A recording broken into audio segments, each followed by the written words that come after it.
अस्सलाम वालेकुम। अस्सलाम नमस्ते सत श्री अकाल। उम्मीद करता हूँ फिट होंगे, बेहतरीन होंगे, अपनी लाइफ अच्छे से एंजॉय करे होंगे। हम तीनों की तरह आज एक और वीडियो, और उसका टाइटल है वीडियो का टाइटल है जी एस जयशंकर ने पाकिस्तान को फंसा दिया, और डीडी डिफेंस डिटेक्टिव की वीडियो है जी। अभी वीडियो देखते हैं, रिव्यू बाद में देंगे। मेरा नाम है राणा मोहम्मद अली और मेरे साथ हैं Mohammad Sameer Khokhar. Malik Saklani Iqbal. So guys let's start.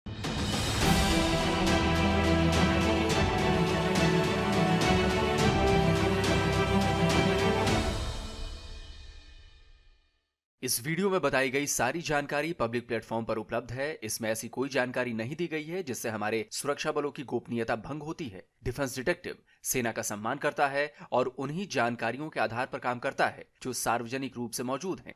दोस्तों, अगर मैं आपसे ये कहूं कि पाकिस्तान जो है वो भारत में टेररिज्म को सपोर्ट करता है, आतंकवादी संगठनों को फंडिंग करता है, हथियार देता है, सपोर्ट देता है, तो आप कहेंगे कि इसमें कौन सी नई बात है भाई, ये तो सब जानते हैं। हालांकि पाकिस्तानी से इनकार करते हैं। भारत ने तो हर इंटरनेशनल फोरम पर पाकिस्तान पर आरोप लगाए हैं। लेकिन दोस्तों, इसमें नई बात है, और वो नई बात ऐसी है जो पाकिस्तान को तगड़ा झटका देने वाली है। नमस्कार दोस्तों, डिफेंस डिटेक्टिव के एक और नए एपिसोड में आप सभी का स्वागत है। मैं हूं आलोक। तो आज के इस वीडियो में मैं आपको बताने वाला हूं कि पाकिस्तान और उसके एंटी इंडिया टेरर कनेक्शन का खुलासा किसने किया है, भारत के आरोपों पर किसने अपनी मुहर लगा दी है, और यह भी कि पाकिस्तान पर अब इसका इंपैक्ट क्या पड़ने वाला है। और सबसे बड़ी बात कि इंडियन डिप्लोमेसी के चाणक्य माने जाने वाले विदेश मंत्री एस जयशंकर ने कैसे पाकिस्तान को फंसा दिया है। साल 2016 में भारत के प्रधानमंत्री नरेंद्र मोदी ने ब्रिक्स कंट्रीज के हेड के सामने पाकिस्तान को मदरशिप ऑफ टेररिज्म करार दिया था। दिसंबर 2022 में यूनाइटेड नेशंस के security council on global terrorism approach की अध्यक्षता के बाद भारत के विदेश मंत्री ने दुनिया के सामने पाकिस्तान को एपिसेंटर ऑफ टेररिज्म कहा था। भारत में आतंकवाद में अपना पैसा, अपनी पावर और अपना ईमान तक झोंक देने वाले पाकिस्तान को भारत के इन आरोपों से बहुत बुरा लगता है। भारत जब भी टेररिज्म को लेकर उस पर एलिगेशंस लगाता है, पाकिस्तान ऐसे बिलबिलाता है जैसे किसी ने उसके दुम पर पैर रख दिया। लेकिन हर बार वो इन आरोपों को झूठा बताकर अपनी जान छुड़ा लेता है। लेकिन इस बार पाकिस्तान पर टेररिज्म का आरोप भारत ने नहीं, बल्कि उसके पहले मालिक अमेरिका ने लगाया है। थोड़ा सा क्लियर कर दूं दोस्तों, पाकिस्तान के दो मालिक हैं। पहले नंबर पर अमेरिका है और दूसरे नंबर पर है चीन, जो आजकल ताज़ा मालिक बना हुआ है। तो पाकिस्तान जो कुछ करता है, जो पॉलिसीज बनाता है, जो सरकारें बनाता है, वो सब कुछ इन्हीं दोनों मालिकों के इशारे पर करता है। खैर, तो मैं बता रहा था कि भाई अमेरिका ने पाकिस्तान पर टेररिज्म को लेकर संगीन आरोप लगाए हैं। क्या है वो आरोप, ये मैं आपको बताता हूं। यह है वो रिपोर्ट जिसने पाकिस्तान को दुनिया के सामने नंगा कर दिया है। अमेरिका की यह रिपोर्ट बता रही है कि पाकिस्तान भारत में आतंकवाद को बढ़ाने वाला हिस्ट्री शीटर है। यह रिपोर्ट दुनिया भर में अलग अलग देशों के कॉन्फ्लिक्ट के बारे में बनाई गई है। 5 फरवरी 2024 को जारी की गई इस रिपोर्ट में भारत और पाकिस्तान के बारे में भी लिखा गया है। पेज नंबर 26 देखिए। रिपोर्ट के इस सेक्शन में क्या लिखा है आपको बताता हूं। देखिए, लिखा है Pakistan's long history of supporting anti India militant groups. क्या मतलब हुआ इसका दोस्तों? इसका मतलब यह हुआ कि अमेरिका के इस एनुअल थ्रेट असेसमेंट रिपोर्ट में साफ साफ लिखा है कि भारत के खिलाफ मिलिटेंट ग्रुप्स को सपोर्ट करना पाकिस्तान का इतिहास रहा है। यानी अमेरिका ने सीधे सीधे पाकिस्तान को आतंकवाद को सपोर्ट करने वाला हिस्ट्री शीटर बता दिया। रिपोर्ट में और क्या लिखा है ये तो बाद में बताऊंगा, लेकिन पहले आपको सुनवाता हूं। पाकिस्तान के पॉलिटिकल एक्सपर्ट कहते हैं अपने आप को, डॉक्टर कमर चीमा, वो इसके बारे में क्या कह रहे हैं। एक अमेरिकी इंटेलिजेंस की रिपोर्ट आई है, और रिपोर्ट जो है ये एक एनुअल थ्रेट असेसमेंट है यूएस इंटेलिजेंस कम्युनिटी की, और ये जो डायरेक्टर नेशनल इंटेलिजेंस हैं उन्होंने इस रिपोर्ट को जारी किया है। ये रिपोर्ट बड़ी इंटरेस्टिंग है, ख़ास तौर पे पाकिस्तान के लिए, भारत के लिए, चाइना के लिए। जिस चीज़ की मुझे सबसे ज़्यादा हैरानगी हुई है, और मैं समझता हूँ पाकिस्तान की इंतहाई फेल्ड डिप्लोमेसी है, मुझे नहीं पता हम क्या कर रहे हैं। रिपोर्ट ये कह रही है कि Pakistan long history of supporting anti militant groups in India ये रिपोर्ट कह रही है कि पाकिस्तान की एक लंबी हिस्ट्री है कि वो एंटी इंडिया मिलिटेंट ग्रुप्स को सपोर्ट करता है। सुना आपने, चीमा साहब ने इस रिपोर्ट में पाकिस्तान के लिए जो तारीफ लिखी गई है उसी पर बात की, लेकिन इसमें उन्होंने कुछ शब्द और जोड़े। वो शब्द थे पाकिस्तान की फेल्ड डिप्लोमेसी। डॉक्टर कमर चीमा ने अमेरिका की इस इंटेलिजेंस रिपोर्ट को लेकर पाकिस्तान की डिप्लोमेसी पर निशाना क्यों साधा? एक्चुअली अमेरिका की इस एनुअल थ्रेट असेसमेंट रिपोर्ट ने भारत के उन आरोपों पर मुहर लगा दी है कि पाकिस्तान आतंकवाद को सपोर्ट और फैसिलिटेट करता है। इस रिपोर्ट में इन बातों का लिखा होना यह बताता है कि अमेरिका की सरकार भी मानती है कि पाकिस्तान भारत में आतंकवादी गतिविधियों को न केवल सपोर्ट करता है बल्कि आतंकी संगठनों को भी हर तरह से मदद पहुंचाता है। इस रिपोर्ट में एक और जबरदस्त बात लिखी गई है, वो ये कि पाकिस्तान के टेररिस्ट ऑर्गेनाइजेशंस को सपोर्ट करने की वजह से ही भारत ने बातचीत के बदले मिलिट्री फोर्स से इसका जवाब देने का फैसला किया है। इस चीज ने इंडिया के अंदर विलिंगनेस बढ़ा दी है, इंडिया के अंदर ये चीज बढ़ा दी है, और particularly under the leadership of Narendra Modi साहब कि वो पाकिस्तान को मिलिटरीली रिस्पॉन्ड करेंगे। सो या एक तो ये चीज है, या फिर ये है कि जो आपका जो रियल पाकिस्तानी प्रोवोकेशन जो है वो रिस्क ऑफ एस्केलेशन जो है ड्यूरिंग द क्राइसिस बढ़ा सकती है। इंडिया पाकिस्तान के हवाले से वो फिर कह रहे हैं, कहते हैं ये जो पाकिस्तान दहशतगर्द ग्रुपों को सपोर्ट करता है उसकी वजह से इंडिया के अंदर विलिंगनेस है कि हमने सिर्फ मिलिट्री फोर्स के जरिए चीजों को डील करना है, या पाकिस्तान रियली प्रोवोक कर सकता है तो उसमें एस्केलेशन हो सकती है। सो ये पॉइंट है। यानी अमेरिका ने अपनी रिपोर्ट के जरिए प्राइम मिनिस्टर नरेंद्र मोदी और foreign minister doctor S Jaishankar के उन बयानों की पुष्टि कर दी कि पाकिस्तान टेररिज्म का मदरशिप और एपिक सेंटर है। अमेरिकी रिपोर्ट में पाकिस्तान के बारे में साफ साफ ये लिखा जाना इंडियन डिप्लोमेसी की बहुत बड़ी जीत मानी जा रही है, और ये पाकिस्तानी एक्सपर्ट भी मान रहे हैं, और जाहिर है इसलिए कमर चीमा इसे पाकिस्तानी डिप्लोमेसी का फेलियर बता रहे हैं। पाकिस्तान हमेशा से खुद को आतंकवाद का पीड़ित, आतंकवाद का शिकार बताता आया है। ये एक्चुअली उसका विक्टिम कार्ड है जो वो दुनिया के सामने अक्सर फेंका करता है। जब भी उस पर टेररिज्म के आरोप लगते हैं, कभी बलूचिस्तान में तो कभी खैबर पख्तूनख्वा में, कभी बलोचों के नाम पर, कभी टीटीपी के नाम पर, वो दुनिया को बेवकूफ़ बनाने की कोशिशों में लगा रहता है। लेकिन इस बार अमेरिका उसके झांसे में नहीं आया, बल्कि यूं कहें कि भारत ने इस बार अमेरिका को पाकिस्तान के द्वारा बेवकूफ़ नहीं बनने दिया। तभी तो कमर चीमा कह रहे हैं कि दुनिया पाकिस्तान पर तो भरोसा ही नहीं करती। मैं इसमें पाकिस्तान का मौक़िफ़ क्या है? पाकिस्तान का मौक़िफ़ ये है जी कि हम तो मुतासर हैं दहशतगर्दी की जंग से। हमने तो 70,000 लोगों की जानें दी हैं, हमने तो अमेरिका के साथ मिलकर दहशतगर्दी की जंग लड़ी है, हम तो जनाब $120 अरब का नुकसान करा बैठे हैं। मैं ये सवाल पूछना चाहता हूँ, अमेरिका हमारा एक मेजर नॉन नेटो एलाय रहा है, ठीक है, बड़े अच्छे हमारे ताल्लुकात हैं, लेकिन the question is that why the world is saying कि जी Pakistan's long history of supporting anti India militant organizations, ये क्या लॉजिक है इसमें अंदर? क्या पाकिस्तान ने कॉन्टिन्यूसली इंटरनेशनल कम्युनिटी के सामने ये नहीं कहा कि हम कश्मीर इशू को या भारत के हवाले से सिर्फ diplomatic, political and moral support करते हैं और हम किसी किस्म की मिलिटेंसी को सपोर्ट नहीं करते? दुनिया क्यों पाकिस्तान पे ट्रस्ट नहीं की? जाने भी आप दें, पैसा भी आपका लगे, क्या हमने कभी इस सवाल को एड्रेस करने की कोशिश की है? अमेरिका की रिपोर्ट में पाकिस्तान का बतौर हिस्ट्री शीटर नाम आना इंडियन डिप्लोमेसी का कमाल है। वैसे तो दुनिया के सामने भारत और अमेरिका के बीच कई डिफरेंसेस दिखाई दिए, चाहे वो रूस यूक्रेन वॉर हो, रूस से पेट्रोलियम की खरीद हो, कनाडा में खालिस्तानी आतंकी निज्जर का मारा जाना हो, या अमेरिका में खालिस्तानी एक्सट्रीमिस्ट पुन्नू पर अटैक के आरोप हों। भारत और अमेरिका आमने सामने खड़े नजर आए, लेकिन जब उसकी इंटेलिजेंस रिपोर्ट आई तो वो भारत के फेवर में थी और पाकिस्तान के अगेंस्ट में थी। कुछ दिनों पहले म्यूनिक सिक्योरिटी कॉन्फ्रेंस में भारत के विदेश मंत्री एस जयशंकर का दिया बयान बहुत चर्चा में आया था। Minister Jaishankar, India has more of a multiple choice mindset. Would that be right? From non-alignment to, I think you may have called it, or somebody else called it, all alignment. So you can pick and choose alliances, but you can also pick and choose topics. On Russia, for example, you still buy Russian oil. Is that okay with your counterpart from the US. Everything is, your relationship is fine. You can do whatever you want, whenever you want. Your question, do we have multiple options? Answer is yes. Is that a problem?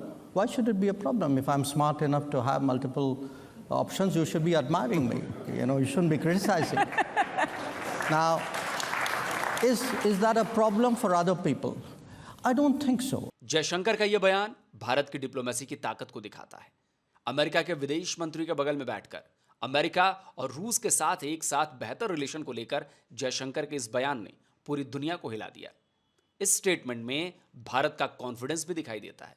तो America की इस report में S Jaishankar की diplomacy का बहुत बड़ा role नजर आता है। दोस्तों, अमेरिका की पॉलिसी में भारत का असर बहुत मजबूती से बढ़ रहा है। भारत ने ग्लोबली अपनी पोजीशन इतनी मजबूत बना ली है कि अमेरिका उसे इग्नोर नहीं कर सकता। डायरेक्टली तो नहीं, इनडायरेक्टली कर ले, डायरेक्टली नहीं।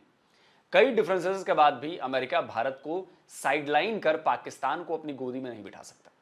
वो जानता है कि अगर उसने ऐसा किया तो अब उसे इसका सीधा नुकसान उठाना पड़ेगा। यानी भारत को लेकर अमेरिका का नैरेटिव जो है वो चेंज हुआ है। अभी मैंने आपको इसके पीछे एस जयशंकर की डिप्लोमेसी के बारे में बताया। एक और शख्स हैं जिन्होंने इसमें बहुत बड़ा रोल प्ले किया है। अजीत डोभाल भारत के एनएसए हैं। एनएसए यानी national security adviser. Ajit Doval भी सिक्योरिटी के लिहाज से डिप्लोमेटिक पॉलिसीज में बड़ी भूमिका निभाते हैं।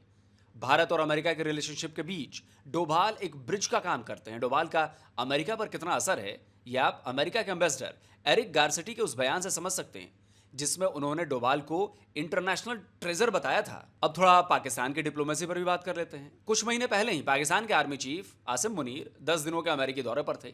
कई डिप्लोमेट से लेकर यूएस आर्मी के बड़े ऑफिसर से मिलकर आए।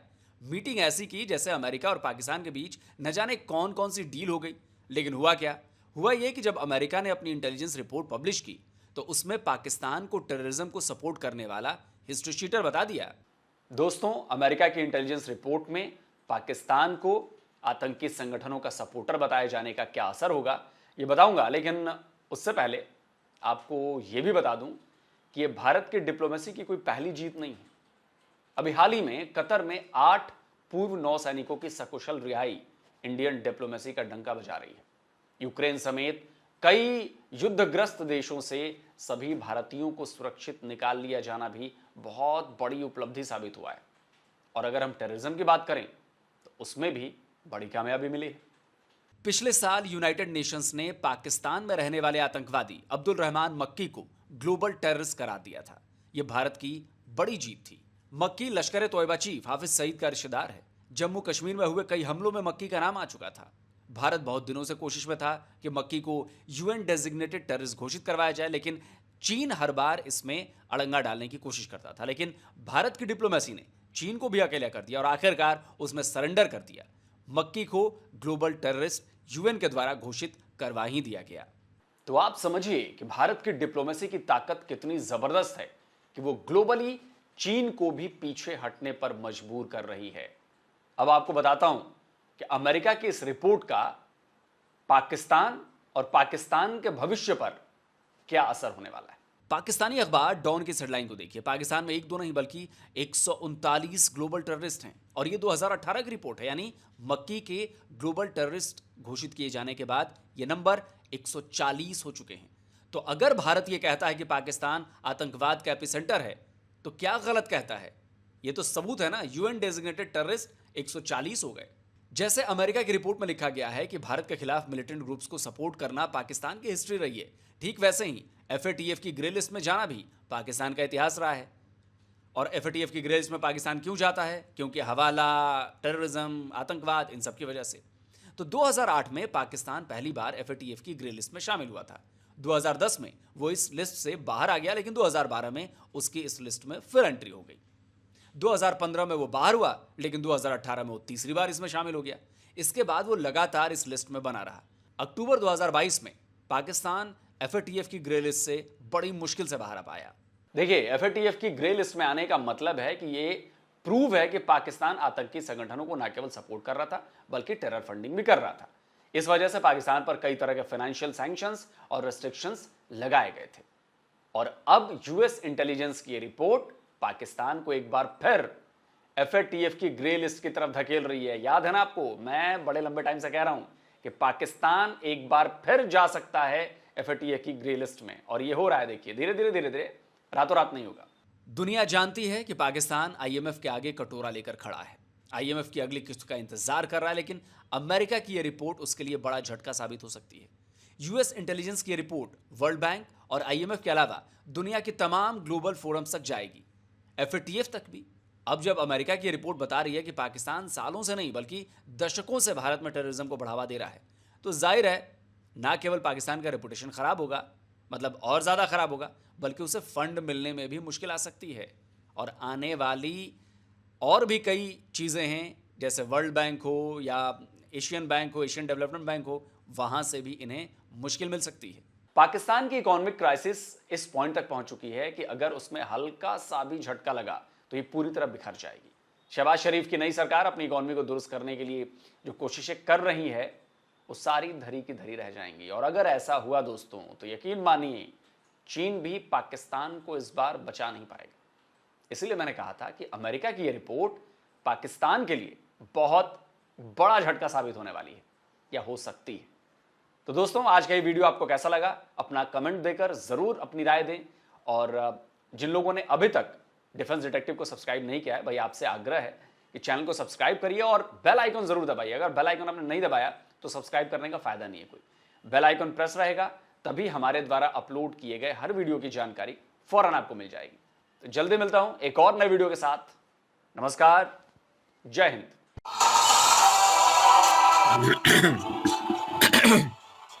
जी यार जी अली भी यहाँ पे कुछ नहीं कर सकता यार। मैंने ये कहा, ऐसी हालत है कि तो कुछ यहाँ कर पे ना। नहीं ना कर सकते, यहाँ पे ना कुछ बोल सकते हैं ना कर सकते हैं इस सिचुएशन में।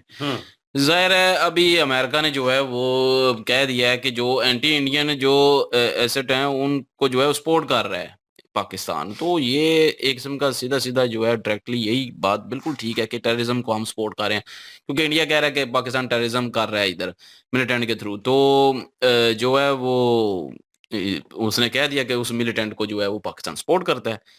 तो ये तो सीधा सीधा साबित हो चुका है। तो लेकिन इस पे जो है वो पाकिस्तान पे बड़ा वाकई बुरा असर पड़ने वाला है। ये तो मैं हर दफ़ा यही कहता हूँ कि पाकिस्तान जो है वो पहले बड़ी मुश्किल से ग्रे लिस्ट से निकला है, और पाकिस्तान को ये एहतियात करनी चाहिए। और इन अगर है भी इन कामों में तो इनसे दूर होना चाहिए, क्योंकि दोबारा से ग्रे लिस्ट में चला जाएगा पाकिस्तान, वही बात के फंड मिलने नहीं है, कोई इमदाद नहीं मिलनी, और पाकिस्तान जो है वो फिर खैर एक तरफ से देखा जाए तो है तो ठीक है, ग्रे लिस्ट में चला जाए, फंड ना ही मिले, वैसे भी मांग मांग क्योंकि हमने तो हमारे गरीबों के लोग जो अवाम है वहां तक तो पहुंचता नहीं है कुछ, और तो फायदा क्या फंड लेने का भी। तो दूसरी जो बात है कि अपना जो डिप्लोमेसी है, तो इंडिया की डिप्लोमेसी जो है वो तो मैं कहता हूँ कि कामयाब डिप्लोमेसी है, इसमें कोई शक नहीं है। पूरी दुनिया में जो है वो डंका बजता है अब इंडिया का, वो तो हम हर वीडियो पहले भी मान चुके हैं, और जो पाकिस्तानी नहीं मानते वो वीडियो देखें और वो भी मान जाएंगे। बिल्कुल। और पाकिस्तान की डिप्लोमेसी फेल है, पहले का नहीं मुझे पता, लेकिन अब तो पक्की फेल है। अब तो पक्की फेल है। और डॉक्टर एस जो शंकर हैं, उनको अगर जितना भी क्रेडिट दिया जाए, हाँ, जितना इंडिया भी के लिए, इंडिया की appreciate किया डिप्लोमेसी जाए, के लिए क्रेडिट बिल्कुल। उन्हीं को ही जाता है। बड़ी तगड़ी फॉरेन पॉलिसी है उनकी, और बड़े एक्टिव पर्सन हैं, और बड़े ही पढ़े लिखे और शौर वाले बंदे हैं। पहले सवाल को अच्छी तरह से सुनती हैं, फिर उसके बाद उसका रिप्लाई देते हैं, और रिप्लाई जो होता है वो इतना स्ट्रॉन्ग वर्डिंग में होता है कि सुनने वाला भी एक दफ़ा हिल के रह जाता है, क्योंकि उसने उस तरह का एक्सपेक्ट ही नहीं किया होता। उसे लग रहा होता है कि वो कंफ्यूजिंग वाला सवाल है, तो इस सवाल का जवाब जो होगा वो हमारे हक में आएगा। लेकिन वो एक खुद मुख्तारी, जब खुद मुख्तारी होती है तो कॉन्फिडेंस लेवल ऑटोमेटिकली आ जाता है। तो इंडिया की सबसे जो पॉलिसी को स्ट्रॉन्ग करने की बड़ी वजह है वो खुद मुख्तारी है। इंडिया का स्टेबल होना है। इंडिया ने अपने आप को स्टेबल किया, और स्टेबल इस लेवल पर किया कि जो दुनिया है ना, उससे जितने भी रिलेशनशिप हैं वो अपनी मर्जी से रख सकते हैं। जिसके साथ चाहेंगे, जिनके साथ उनको मफाद लगेगा, उसके साथ वो रिलेशनशिप रखेंगे। किसी के कहने पर ना तो वो किसी से इंडिया रिलेशनशिप खत्म करता है और ना स्टार्ट करता है। इंडिया को बहुत ही अच्छे से पता है कि वो अपनी पॉलिसी को उन्होंने किस तरह लेके चलना है। अमेरिका के बयानात हों, रशिया के हों, या किसी भी कंट्री के हों, वो सुनते ज़रूर हैं लेकिन करते अपनी मर्ज़ी हैं। और वो यही हमेशा कहते रहे हैं कि जहाँ से उनको मफ़ाद मिलेगा अगर उनको लगता है कि रशिया से उनको ऑयल लेना चाहिए उनके मफाद में, तो बिल्कुल वो लेते हैं। अगर उन्हें लगता है कि अमेरिका से ये चीज़ उन्हें परचेज करनी है, लेनी है, तो बिल्कुल वो लेते हैं। रशिया को भी उन्होंने एक जगह पे रखा हुआ है और अमेरिका को भी रखा हुआ है। ये होती है पॉलिसी। स्ट्रांग पॉलिसी है, ज़्यादा पॉलिसी है, और ये तो हम हर वीडियो में जो है वो मानते हैं इस बात को कि इंडिया जो है अपनी ज़्यादा पॉलिसी की वजह से जो है वो अपना डंगा बजा रहा है और किसी से डरता नहीं है। जैसे कि जयशंकर साहब जो हैं वो वहाँ पे बैठ के जो है वो अमेरिकी जो डिप्लोमेट है उसके सामने जो है वो तड़ी से मतलब एक कुछ बता रहे हैं और जवाब दे रहे हैं, और उनको कोई किसी किस्म का डर नहीं है। वो सीधा कह रहे हैं कि हम रशिया से करते हैं तो करते रहेंगे, हमारे तल्लुकात बेहतर हैं रशिया के साथ। तो ये होती है आज़ाद पॉलिसी के, रशिया के साथ भी रखे हुए हैं, अमेरिका के साथ भी रखे हुए हैं, और चाइना जिसके साथ लड़ाई हो रही है उसके साथ भी रखे हुए हैं। हाँ, बिल्कुल। सबसे बड़ी बात है जो दुश्मन है उसका। और अब तो और बेहतर हो गए हैं। सीधी उन्होंने बात है। ऑप्शन जो है अपनी यूज की है, नो डाउट, इसमें कोई शक नहीं है, लेकिन कॉन्फिडेंस की जहाँ तक बात की जाए और इनका इम्पैक्ट की बात की जाए, वो नो डाउट इनका है। और जब आपकी कह लें कि इकॉनमी जो है स्ट्रांग हो और आपको पता हो कि आप इक़्तिदार में और मुल्क जो है वो स्ट्रांग वे में जा रहा है, गोल्डन एरा में जा रहा है, तो फिर उसके बंदे जो होते हैं ना, जो भी होंगे कार्यकर्ता जो भी होंगे, वो मेरे ख्याल में स्ट्रांग वे में रहेंगे, कॉन्फिडेंस लेवल जो है अलग होगा। जैसे उन्होंने वहाँ पे बात की, उन्होंने कहा आप रशिया से मतलब ताल्लुकात ख़राब हो जाएंगे, ऑयल लेते हैं ये वो, तो वो पूछ रही थी, तो उन्होंने कहा जब आपके ऑप्शन हो ना, तो फिर मैं क्यों ना यूज़ करूँ, ये तो मेरी मर्जी है, ठीक है। तो ये मर्जी वाला वर्ड जो है ना, ये बंदा तब भी यूज़ करता है जब आपकी इकॉनमी जो है ना स्ट्रांग हो, आप उस पोजीशन पे हो कि आप बात करें और अगला फिर मानने पे मजबूर हो जाए। तो ये स्ट्रेट फॉरवर्ड जवाब उन्होंने दे दिया एक किस्म का।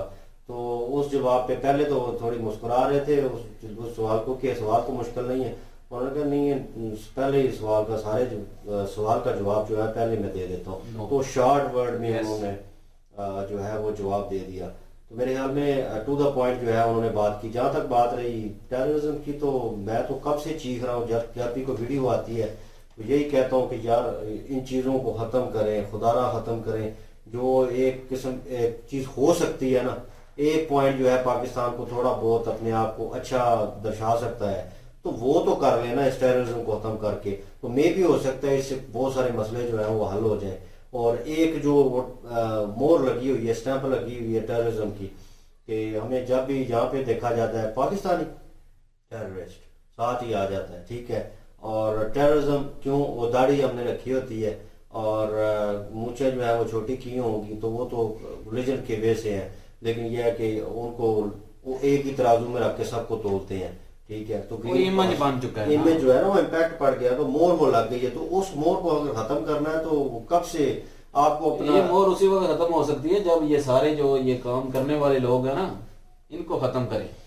तंजीमें जो है ये जो क्रिएट की गई हैं, चले बैकअप के लिए तैयार की गई हैं, जो भी था वो एक पास था, उस पास को बोले अभी दुनिया जिस हिसाब से चल रही है उस हिसाब से चले। और ये उन्होंने प्रूफ भी दे दिया, जो 9/11 हुआ, 26/11 हुआ, उससे पहले भी एक हुआ, और वो जो इंडिया में हुए हैं और वो टेररिस्ट अटैक जो हुए हैं वो इंडिया में हुए हैं, और उनका कार्यकर्ता जो है, करता धरता जो है वो पाकिस्तान में निकले हैं, पाकिस्तानी तंजीमें निकली हैं। तो ये किस तरह हो सकता है। फिर उन्होंने अभी 139 बताया था, अभी 140 हो गया, एक और को इंक्लूड कर दिया उन्होंने, वो हाफिज सईद का पता नहीं अब भांजा है कौन है, ठीक है, नमूना मक्की यार क्या नाम के आगे भी नाम ऐसे लगाते हैं कि बंदा इनको गाली भी नहीं दे सकता। नहीं, इन जैसों के लिए बनी हुई है, क्योंकि वो नाम ही ऐसे यूज कर लेते हैं ना यार, गलत मेरे मुंह सुनने लगे हैं कुछ, वो नाम ही ऐसे यूज करते हैं कि जिन पे हम गाली नहीं दे सकते।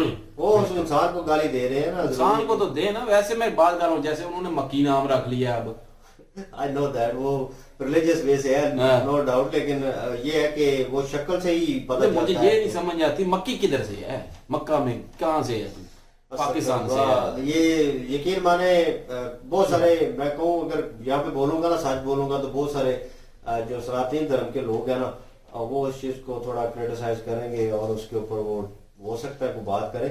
लेकिन मुझे लगता है, मैं हमेशा कहता हूँ, कमेंट्स भी मैंने एक दो पढ़े, उन्होंने कहा सब के सब मुस्लिम जो है वो टेररिस्ट है।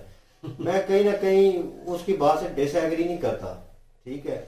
मैं सब इसलिए नहीं कर रहा डिसएग्री, क्योंकि आप लोगों का अपना ओपिनियन होता है, हम लोगों का अपना ओपिनियन है, लेकिन हम जानते हैं ना, हम अपने आप को जानते हैं। मैं खुद बजाते खुद अपने आप को जानता हूँ कि मैं कभी भी ऐसी किसी एक्टिविटी में इन्वॉल्व नहीं होगा, कभी भी नहीं, क्योंकि मैं उस एरा से गुजर चुका हूँ। वो उन बच्चों को मोल्ड करते हैं जो जवानी की तरफ जा रहे होते हैं, बिल्कुल ठीक है, बचपन में से निकल और वो भी उनको करते हैं जो लावारस होते हैं ना, तो उनको होल्ड करते हैं और सब कुछ देते हैं, फिर उनको जनाब रिलीजियस की पट्टी पे चढ़ाकर, तो उसमें वो थोड़ा ज्यादा जज्बा होता है बंदे में, तो वो उसको लेकर जनाब वो हाइप पकड़ लेते हैं और उनका जहन मोल्ड होना शुरू हो जाता है उस तरफ। उनके जहन में जो सिक्के का एक रुख दिखाते हैं, दूसरा रुख नहीं दिखाते तो कभी नहीं, भी, तो नहीं वो ना एक रुख दिखाते। पे चलाते हैं। वो तो अजीब बात हो जाएगी कि यहाँ पे जो मुल्ला मौलवी मस्जिद में बैठे होते हैं वो नहीं दिखाते, तो इन नॉर्मल वे जो कॉमन मैन नीचे बेचारे कम पढ़े लिखे लोग बैठे होते हैं, देहात में काम करने वाले, इधर उधर खेतों में काम करने वाले, तो वो जुम्मे के दिन इकट्ठे हो जाते हैं, तो उनको भी असल चीज नहीं बताई जाती, उनको हालांकि बेसिक चीजें नहीं पता होती।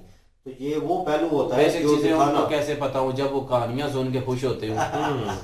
हाँ, वो माइंड सेट बन गया है ना एक, तो यही माइंड सेट जो है टेररिज्म को लेकर बन गया है, ठीक है, लोगों का, आप लोगों का भी बन गया। ये बनना जो है मेरे ख्याल में बनता है आप लोगों का, इसमें आपका भी कसूर नहीं है, इसमें हम जैसों का भी कसूर नहीं है, जो मुफ्त में पिस रहे हैं, जो मतलब कि अच्छी फैमिली से बिलोंग करते होंगे, जिन्होंने कभी यही कह रहे कि मक्खी नहीं मारी, ठीक है, उनको पता है कि राइट वे कौन सा है, ठीक है, गुड वे कौन सा है, हमने क्या चूज करना है, हमारे लिए क्या अच्छा है, और हमारे रिलीजियस के हिसाब से क्या चीज अच्छी है, तो वो लोग भी पिस रहे हैं इसमें।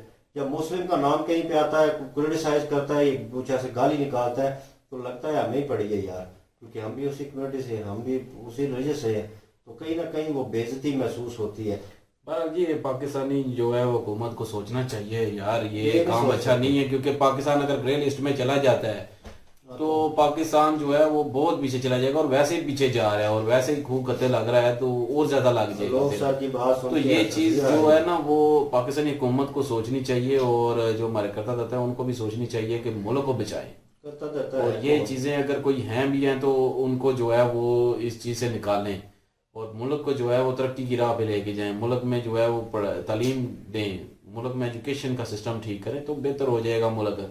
ये नहीं है कि कोई मुल्क बेहतर नहीं हो सकता, काफी मुल्क ऐसे हैं जो कि जीरो से उठ के ऊपर आए हैं फिर, लेकिन उनके हुक्मरान अच्छे तो थे। वो वही तो कह रहा हूँ ना, हुक्मरानों को ही कह रहा हूँ कि बेहतर करें ना, वही उन्हीं को कह रहा हूँ, मैं किसी और को तो कह भी नहीं रहा ना, मैं हुक्मरानों को कह रहा हूँ कि मुल्क का सोचें और मुल्क के लिए करें कुछ। तो और ये इल्ज़ाम जो लगे हैं इनको भी धोएं, और जो अपना बेहतर हो सकता है पाकिस्तान के लिए वो करें, और सब के साथ जो है वो तल्कात बेहतर करें, पूरी दुनिया के साथ तल्कात बेहतर करें। हमारी भी कोई पॉलिसी ऐसी हो कि हमारी भी लोग इज्जत करें। जब हमारी पॉलिसी किसी पे मुनसर हो, किसी पे डिपेंडेबल हो ना, तो कोई भी इज्जत नहीं करता। जैसे इंडिया की अब आज़ाद पॉलिसी है, तो इंडिया जो है वो फख्र करता है अपनी आज़ाद पॉलिसी पे भी, फख्र करता है और इज्जत भी है उसकी दुनिया में। तो इसलिए मैं कह रहा हूँ कि हमारी भी कोई ऐसी होनी चाहिए, और मुल्क जब तक ये कर्जे से या ये याश परस्तों से जो है वो बाहर नहीं निकलेगा, तब तक मुल्क कभी तरक्की नहीं कर सकता। फिर तो ये सारा कुछ होता भी रहेगा। बहरहाल लोग साहब ने अच्छी डिटेल दी है, और लेकिन यह है कि पाकिस्तान के लिए जो है सोचने वाला मुकाम आ चुका है। लेट्स सी क्या इम्प्लीमेंट होता है, और क्या आगे डिसीजन होता है, और क्या इम्पैक्ट पड़ता है इंडिया पे और पाकिस्तान पे भी। इंडिया पे तो अच्छी पड़ेगा नो डाउट, लेकिन पाकिस्तान के क्या बेड़े गलत होते हैं और वो देखने लगे। हम भी यहाँ पे हैं, आप भी यहाँ पे हैं, तो यहाँ पे हैं तो प्लीज़ लाइक कर दें, शेयर कर दें, सब्सक्राइब कर दें, और इनकी ओरिजिनल वीडियो की लिंक और महाभारत की लिंक भी होगी, पेजों से भी जाके क्लिक कर लीजिएगा। इंशाल्लाह मिलते हैं नेक्स्ट वीडियो में। अपना ख्याल रखिएगा, दुआ में याद रखिएगा। तब तक के लिए अल्लाह हाफिज, प्लीज।